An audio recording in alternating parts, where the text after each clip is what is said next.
Assalamualaikum warahmatullahi wabarakatuh. Innal hamdalillah nahmaduhu wa nasta'inuhu wa nastaghfiruh wa natubu ilaihi wa na'udzu billahi min syururi anfusina wa min sayyiati a'malina may yahdihillahu fala mudilla lahu wa may yudlil falan tajida lahu waliyyan mursyida. Amma ba'du fa in asdaqal hadits kitabullah wa khairul huda huda nabiyyina Muhammad wa ala alihi wa ashabihi wa man tabi'ahum bi ihsanin ila yaumiddin. Amma ba'du.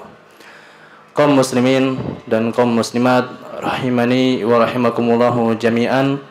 Alhamdulillah, segala puji bagi Rabbuna jalla jalaluhu, di mana pada kesempatan malam hari ini kita semua dipertemukan kembali oleh Allah Subhanahu wa taala, yang tentunya untuk tujuan dan misi yang begitu penting, yaitu adalah bersemangat berjuang menimba ilmu agama. Ini adalah anugerah wahai kaum muslimin, ini adalah karunia dari Allah Subhanahu wa taala untuk menjadikan kita hamba yang bertakwa, untuk menjadikan kita hamba yang selalu beriman kepada Allah Subhanahu wa taala dimanapun dan kapanpun. Dan orang yang menuntut ilmu agama, tidak mungkin dia bisa mendapatkan ilmu yang bermanfaat kecuali dia telah memperbaiki niatnya. Karena niat merupakan satu hal yang begitu penting untuk mendapatkan keberkahan ilmu. Orang yang datang ke majelis ilmu agama bukan dengan niat yang baik, hanya untuk sekedar dibilang, dipuji, atau menjadikan sebagai bangga-banggaan terhadap saudaranya, maka ilmunya tidak akan bermanfaat bagi dirinya dan orang lain.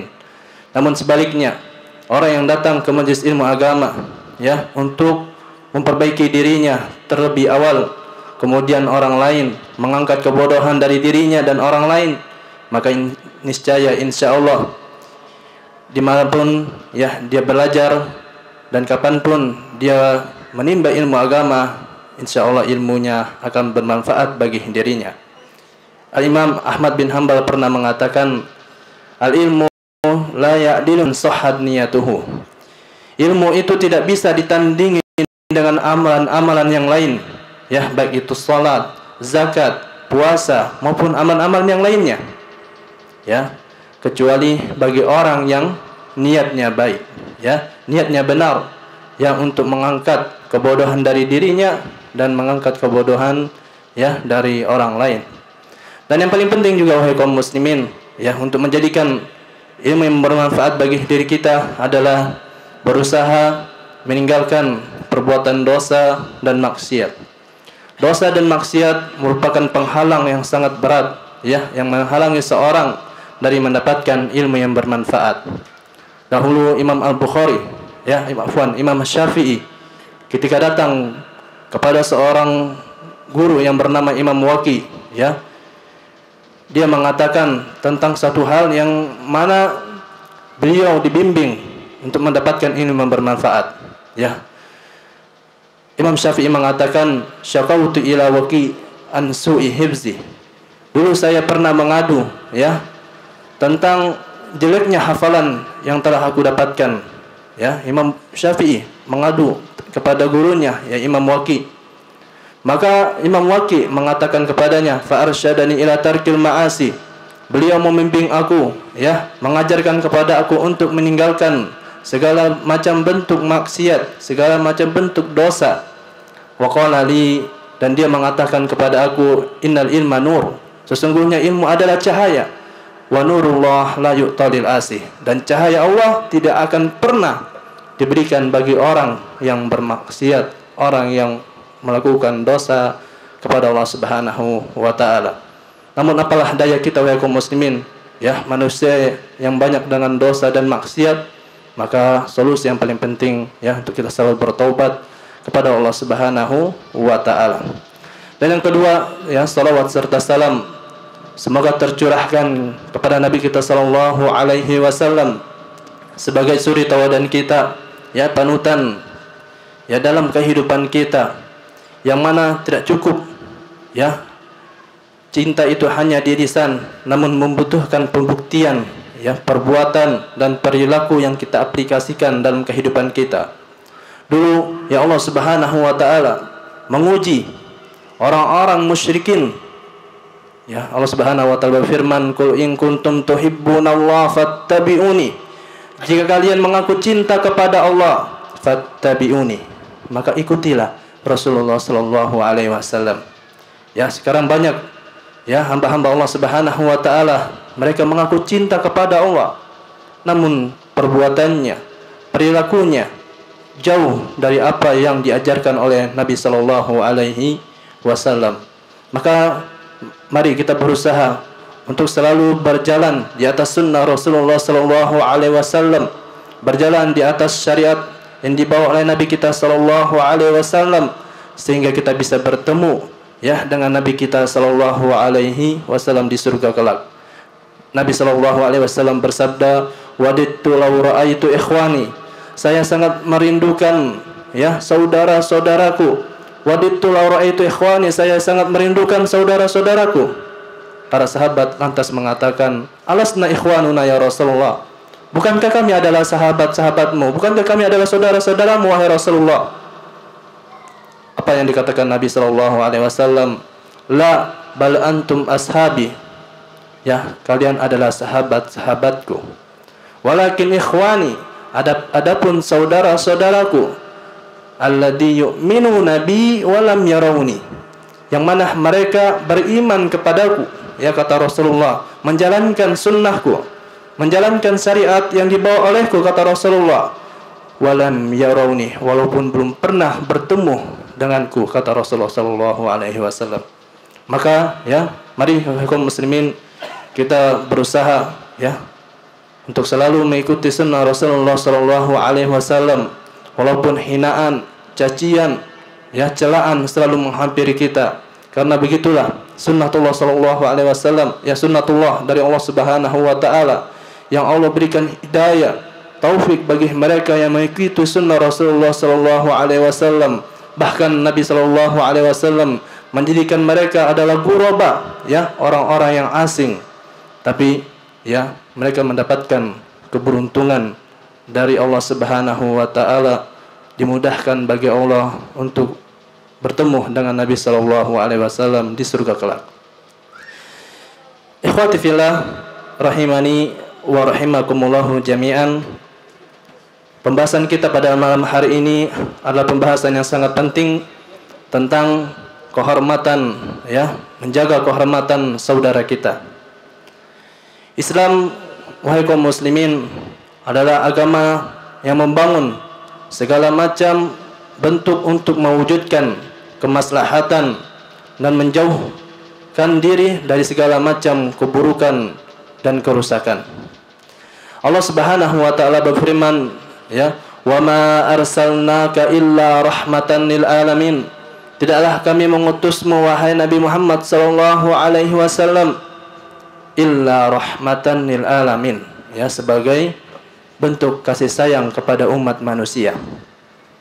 Dan contoh bentuk kasih sayang Nabi sallallahu alaihi wasallam adalah di mana beliau sallallahu alaihi wasallam ya berjuang dan berusaha untuk mengislamkan pamannya Abu Thalib. Pernah kita dengar ya bagaimana perjuangan Rasulullah sallallahu alaihi wasallam ketika Abu Thalib ya menghadapi sakaratul maut, maka beliau sallallahu alaihi wasallam mengatakan kepadanya, karena mengingat jasa-jasanya Abu Thalib ya untuk menguatkan Islam di waktu itu. Di antara bentuk kasih sayang Nabi sallallahu alaihi wasallam kepada pamannya, "Qul ya ammi kalimatan uhajju biha indallah." Wahai pamanku, katakanlah satu kalimat, yaitu la ilaha illallah wa anna muhammadar rasulullah, sebagai alasan hujjah bagi saya ketika saya ya berdiri di hadapan Allah Subhanahu wa taala. Namun qadarullah wa ma syafa'al, ya, pamannya Abu Thalib meninggal dalam keadaan kekufuran dan kesyirikan. Tapi intinya wahai kaum muslimin, ya, itulah bentuk kasih sayang Nabi sallallahu alaihi wasallam kepada umatnya, kepada orang-orang yang mengikutinya, ya, agar mereka semua mendapatkan petunjuk mendapatkan kebaikan dari Allah Subhanahu wa taala. Syekh Abdurrahman bin Nasir As-Sa'di pernah mengatakan, ya, dalam bentuk syairnya, ya, di kitab Qawaid al-Fiqhiyah, beliau mengatakan ad-dinu mabaniyun alal masalih. Agama Islam itu dibangun di atas kemaslahatan, kebaikan, wa fi jalbiha wa dar'ih lil qabaih, dan menghilangkan segala macam bentuk kerusakan, ya, bentuk keburukan-keburukan. Dan kemaslahatan yang sangat dijaga dalam Islam itu ada 5 hal. Yang pertama, hifdzuddin, yaitu menjaga agama dari segala macam penyimpangan-penyimpangan yang dapat mengeluarkan seorang dari agama tersebut. Yang kedua, hifdzun nafs, menjaga nyawa dan jiwa dari segala macam bentuk hal yang menumpahkan darah mereka, menghilangkan nyawa mereka. Yang ketiga, hifdzul mal, menjaga harta dari segala macam yang dapat, ya, menghilangkan harta mereka seperti pencurian, perampokan maupun lain sebagainya. Wa hifdzul akal, ya, menjaga akal, ya, dari hal-hal yang dapat menghilangkan akal tersebut, ya, seperti narkoba, mabuk maupun lain sebagainya. Dan hifdzul arad, yaitu menjaga kehormatan. Dan ini menjadi pembahasan kita, ya, tentang anjuran Islam menjaga kehormatan, terlebih lagi sesama muslim. Ya, Nabi SAW dahulu pernah berpesan kepada para jamaah haji di peristiwa Hajjatul Wada. Beliau mengatakan sebuah wasiat yang sangat berharga, yang itu ditujukan kepada kita semua. Ya, Rasulullah SAW mengatakan, inna dima'akum wa amwalakum wa a'radakum haramun alaikum. Sesungguhnya harta-harta kalian, nyawa-nyawa kalian, darah-darah kalian, dan kehormatan kalian haram, ya, untuk dihilangkan, haram untuk diambil, haram untuk ditumpahkan darahnya. Kemudian juga Nabi dalam hadis yang lain, ya, beliau mengatakan al-muslimu akhul muslim, muslim adalah saudara bagi muslim yang lainnya. Haramun alaihi dima'uhu wa maluhu wa irdihu, haram baginya untuk menumpahkan darahnya, mengambil hartanya, dan merusak kehormatannya. Bihasbi mri'in minasyar, ya, cukuplah seorang itu dikatakan manusia yang buruk, manusia yang jelek, ayyahkira akhahul muslim, jika dia merendahkan kehormatan dan martabat saudaranya. Maka inilah kaum muslimin, anjuran Islam yang diperuntukkan kepada kita semua untuk menjaga kehormatan seorang muslim.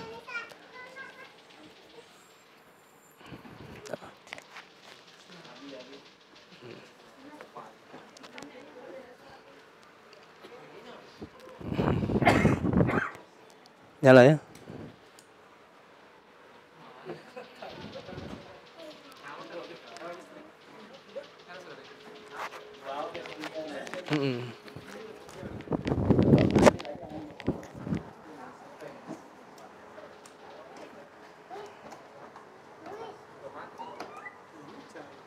Alhamdulillah.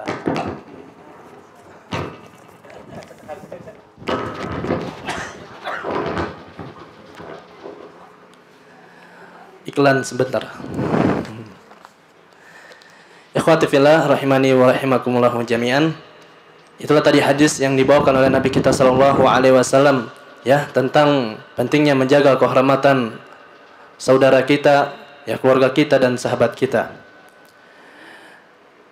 Dan dahulu para ulama, wahai kaum muslimin, ya, mereka tidak menganggap ibadah itu hanya sekedar salat, ya, puasa, zakat maupun lain sebagainya, tapi menjaga kehormatan, ya, seorang muslim adalah hal yang wajib, ya, bagi kita untuk melaksanakannya.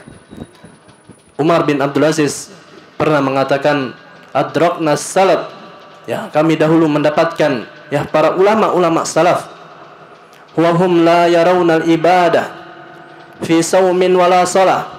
Ya, mereka tidak menganggap ibadah itu hanya berputar sekedar salat, zakat, puasa maupun lain sebagainya. Tetapi wa innama fi kaffi an a'radihim, ya, menjaga kehormatan saudaranya itu adalah ibadah. Faqaimul lail wa shaimun nahar, orang yang mereka berpuasa sepanjang malam, orang yang berpuasa sepanjang siang. Wa qaimul lail, salat sepanjang malam. Illam yahfad lisanahu, jika dia tidak bisa menjaga lisannya dari merusak kehormatan saudaranya, aflasa yaumal qiyamah, niscaya dia akan menjadi orang yang bangkrut, ya, pada hari kiamat kelak. Tidak cukup di sampai situ, ya. Dahulu juga Abdullah bin Umar berpesan kepada kita semua ketika ada seorang yang datang kepada beliau meminta wasiat, maka ya Abdullah bin Umar menuliskan wasiat kepadanya, dan di antara isinya adalah innal ilma katsir, sesungguhnya ya ilmu-ilmu itu sangatlah banyak. Walakin in istata'ta an talqallah, nah, di sini wasiat yang sangat penting. Walakin in istata'ta an talqallah, jika engkau mampu untuk bertemu ya pada Allah Subhanahu wa taala, khafifad dhahri min dima'in nas, engkau ya menjaga dirimu dari menumpahkan darah saudaramu. Wasiat pertama. Wa khamisal batan min amwalihim, engkau mengkosongkan perutmu ya dari harta-harta yang haram. Wasiat kedua.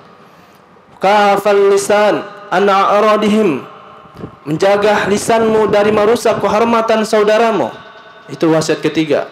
Laziman li amri jama'atihim, ya, wasiat keempat, engkau bersatu dengan jamaah, ya, tidak mengkudeta pemerintah, tidak memberontak pemerintah, faf'al, maka jalankanlah wasiat tersebut.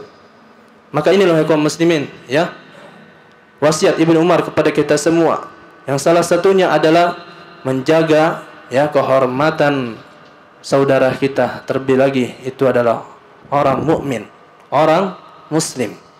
Dahulu ya Asy-Syirazi, seorang ulama, pernah diceritakan bahwa beliau di suatu malam, di pertengahan malam itu beliau tidak tidur, ya, beliau tidak tidur karena membantu kedua orang tuanya.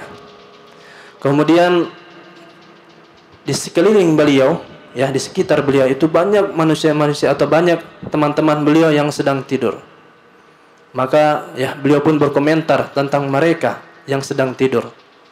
Dikarenakan ya beliau udah bangun sholat, ya, mengambil mushaf. Setelah itu beliau berkomentar tentang mereka. Lantas apa yang dikatakan orang tuanya kepadanya?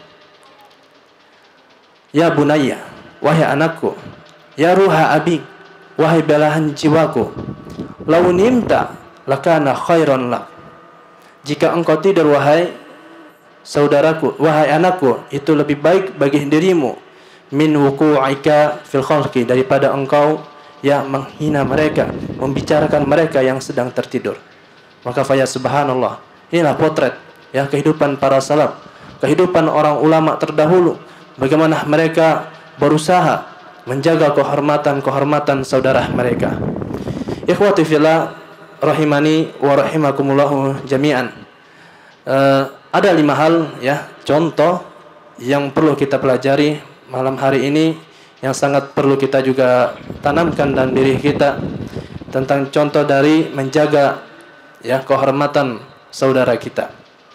Yang pertama, Islam sangat melarang kepada kita semua untuk menuduh ya kaum muslimat, ya, kaum mukminat ya dengan tuduhan zina, ya, LGBT maupun lain sebagainya tanpa ada alasan yang jelas atau tanpa ada bukti yang nyata. Allah Subhanahu wa taala berpesan kepada kita semua, walladzina yarmuhunal muhsanat, orang-orang yang mereka menuduh zina kepada kaum mukminat, ya, wanita-wanita salehah, summa lam ya'tu bi arba'ati syuhada, kemudian dia tidak mendatangkan 4 orang saksi, fajaliduhum samanina jaldah, maka cambuklah dia berapa kali? 80 kali dicambuk. Wala taqbalu lahum syahada. Ya. Dan yang kedua, ancaman dari Allah Subhanahu wa taala, jangan engkau terima saksinya selamanya. Wa ulaika humul fasikun, dan Allah mencap mereka ya orang-orang yang fasik, orang-orang yang buruk. Maka ya hendaknya bagi kita untuk menjaga diri kita ya dari menuduh ya kaum mukminat, wanita-wanita salehah dengan tuduhan-tuduhan yang tidak benar, apalagi tidak ada bukti yang nyata. Kemudian yang kedua, ya, contoh dari menjaga kehormatan saudara dan saudari kita adalah Islam melarang kepada kita semua untuk mencela dan menghina saudara maupun saudari kita. Nabi sallallahu alaihi wasallam berpesan kepada kita semua, sibabul muslim fiskun wa qitaluhu kufur. Engkau mencela saudaramu itu adalah kefasikan, keburukan. Wa qitaluhu kufur, dan engkau membunuhnya adalah kekufuran. Kemudian juga tidak cukup sampai di situ. Ya, Islam juga melarang kita ya dari mencela hewan. Ya, kita dilarang untuk mencela hewan. Nabi sallallahu alaihi wasallam berpesan kepada kita semua, la tasubbud dik fa innahu yukidukum anis shalah. Jangan engkau mencela ayam ya, karena sesungguhnya dia membangunkan kamu ya untuk salat malam. Kemudian juga tidak cukup sampai di situ. Islam juga melarang kita untuk mencela orang yang telah meninggal, orang yang telah wafat. Ya, Nabi sallallahu alaihi wasallam berpesan kepada kita semua, la tasubbul amwat. Janganlah engkau mencela ya orang-orang yang telah meninggal, orang-orang yang telah wafat. Fa innahum qad afdau ila ma qaddamu, karena sesungguhnya mereka telah melalui ya amalan-amalan mereka. Tidak cukup juga sampai di situ, hai kaum muslimin. Islam juga melarang kita untuk mencela para pendosa, ya, menghina para pendosa. Nabi sallallahu alaihi wasallam berpesan kepada kita semua, ketika ada seorang pemabuk ya yang dicambuk oleh Rasulullah sallallahu alaihi wasallam, lantas seorang sahabat mengatakan kepadanya, ahzakallah. Ya, sahabat itu mengatakan kepada pemabuk, ahzakallah, semoga Allah Subhanahu wa taala menghinakanmu. Lantas apa yang dikatakan oleh Nabi kita sallallahu alaihi wasallam? La taqulu hakadha, wahai sahabatku, jangan engkau mengatakan demikian kepada saudaramu. Wala tu'inu alaihi syaitan, jangan sampai engkau mengobarkan api permusuhan dengan membantu syaitan sebagai kebencian pada saudaramu. Fa ya subhanallah, inilah Islam ya yang mengajarkan kepada kita untuk menjaga diri kita, ya, mencela mereka, menghina mereka, ya, karena ini merupakan satu hal yang berat yang nanti menjadi pertanggungjawabkan oleh Allah Subhanahu wa taala terhadap diri kita. Kemudian contoh yang ketiga, wahai kaum muslimin, Islam juga melarang kepada kita ya dari melakukan ghibah. Ya, ghibah. Apa itu ghibah? Ghibah adalah kita menyebutkan kejelekan, keburukan ya saudara kita tanpa sepengetahuannya atau tanpa kehadirannya. Contohnya misalnya si fulan itu orangnya ini dan itu, ya keburukannya kita omongin di depan manusia, tapi tidak ada tapi dia tidak ada di situ. Ya, itu ghibah. Maka ini sangat dilarang ya di dalam agama kita. Bahkan Allah Subhanahu wa taala berfirman di dalam surat Al-Hujurat, "Wala yaktab ba'dukum ba'dha." Ya, jangan sampai di antara kalian menggibah saudaranya. Ayuhibbu ahadukum ayakula lahma akhihi maitan fakarihtumu. Apakah engkau suka ya senang memakan ya daging saudaramu, ya, fakarihtumu, niscaya kalian akan membencinya. Kemudian yang keempat, wahai kaum muslimin, ya, di antara contoh dari menjaga kehormatan saudara kita adalah Islam melarang kepada kita semua ya dari menyebarkan tuduhan-tuduhan yang tidak benar dan berita-berita yang tidak bisa dipertanggungjawabkan nanti. Bahkan Islam juga, wahai kaum muslimin, memberikan ancaman keras kepada mereka. Nabi sallallahu alaihi wasallam ya bersabda, "Man qala fi mu'minin ma laysa fihi askanahu Allahu radghatal khabal hatta yukhrija mimma qala. Barang siapa yang menuduh ya orang mukmin terhadap sesuatu yang tidak pantas ya, askanahullah, maka Allah Subhanahu wa taala akan menempatkan bagi dirinya di lumpur neraka. Ya subhanallah. Jika kita menuduh saudara kita, lebih itu adalah orang mukmin ya, dengan tuduhan-tuduhan yang tidak bisa kita pertanggungjawabkan di hadapan Allah, maka ancamannya dari Allah Subhanahu wa taala akan melemparkan dia di lumpur neraka. Sampai kapan? Hatta yukhrija mimma qala, sampai dia mencabut ucapan tersebut. Maka itu kaum muslimin ya, yang perlu kita jauhi ya, dari menghina saudara kita dan merusak kehormatan mereka. Kemudian yang terakhir ya, di antara contoh untuk menjaga kehormatan saudara kita adalah Islam ya, yang dibawa oleh Rasulullah sallallahu alaihi wasallam menganjurkan kepada kita semua untuk membela kehormatan saudara kita. Terlebih lagi mereka adalah para ulama ya, para ustadz, para kiai yang jauh dari tuduhan-tuduhan yang tidak benar. Nabi sallallahu alaihi wasallam bersabda dalam hadis yang mulia, "Man dabba an irdi akhihi bil ghaibah." Barang siapa yang merusak, menurunkan martabat saudaranya, kana haqqan alaihi man dabba an irdihi akhihi bil ghaibah. Barang siapa yang membela yang membela kehormatan saudaranya tanpa sepengetahuannya, kana haqqan 'ala Allah, maka dia mendapatkan hak dari Allah Subhanahu wa taala, ayyutikahu anin nar. Ya, Allah Subhanahu wa taala akan menyelamatkan dia dari siksaan api neraka. Maka ketika kita mendapatkan ya tuduhan-tuduhan yang tidak benar, apalagi itu disematkan kepada para ulama ya, kepada para ustadz maupun para kiai yang mereka mungkin jauh dari tuduhan-tuduhan itu, kemudian kita membelanya ya, menjadi membawakan berita yang benar seperti ini dan seperti itu, maka niscaya kita akan mendapatkan jaminan dari Allah Subhanahu wa taala akan dilindungi dari siksaan api neraka. Kami tutup wahai kaum muslimin ya dengan pesan Syekhul Islam Ibnu Taimiyah, yang mana pesan ini sangat penting bagi kita semua. Perumpamaan kaum mukminin dengan kaum mukminin yang lainnya, atau perumpamaan seorang muslim dengan muslim yang lainnya, itu seperti mata dan tangan, seperti mata dan telapak tangan. Kenapa? Jika mata meneteskan air mata, niscaya telapak tangan akan mengusapnya. Jika tangan terluka, ya, maka niscaya mata akan meneteskan air mata. Maka seperti itulah perumpamaan ya, saudara kita dengan kita. Jika kita mencelahnya, maka niscaya kita juga telah mencelah diri kita. Kita menghinanya tanpa ada alasan yang nyata atau tanpa ada bukti yang nyata, maka sejatinya kita telah menghinakan diri kita sendiri.